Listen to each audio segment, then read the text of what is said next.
Derrière, sur le boulevard Voltaire, les chefs d'État et de gouvernement qui avancent avec à quelques mètres effectivement les caméras, les appareils photo, parce que c'est une image absolument inédite. Et vous le voyez au centre de l'écran, le président de la République. Là, vous apercevez David Cameron, Marino Rajoy, vous avez aperçu le président Hollande avec à ses côtés Angela Merkel.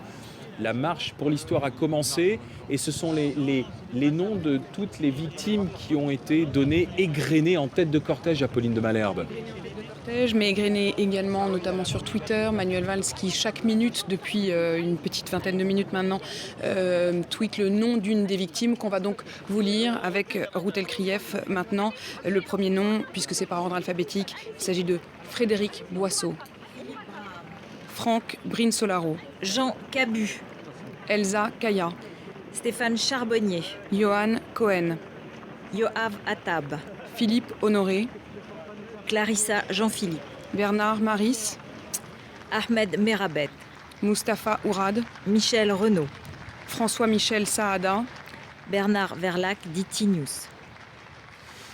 Voilà les noms des familles des victimes du terrorisme, tels que vous les ont lus à Pauline de Malherbe et Ruth Elkrief, tels que le Premier ministre lui-même les envoie aujourd'hui sur les réseaux sociaux au moment où cette double marche a commencé. Si vous nous rejoignez maintenant sur BFM TV à 15h30, on a la marche des chefs d'État et de gouvernement. Une première ligne absolument historique, vous le voyez, avec le président de la République, main dans la main, bras dessus, bras dessous, avec Angela Merkel, la chancelière allemande, et à sa droite, Ibeka, c'est le président malien qui est aux côtés de François Hollande.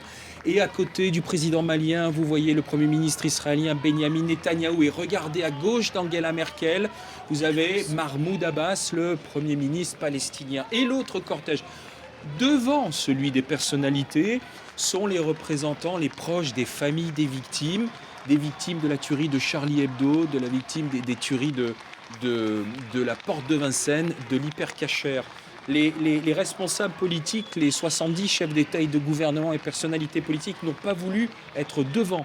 Ils ont dit non, notre place, il est derrière, à nous ensuite de trouver les solutions, mais ce sont d'abord les proches, les familles qui doivent être en avant, qui doivent être mis en avant pour pas qu'on oublie, qu'on se souvienne de celles et ceux qui sont tombés. Il restait d'ailleurs une victime, la lettre W, Georges Wolinski.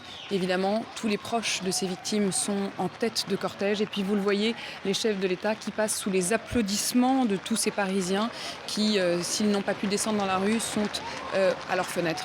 Il faut savoir que ces écoutez images... le son, écoutez Ruth, ils sont applaudis, écoutez.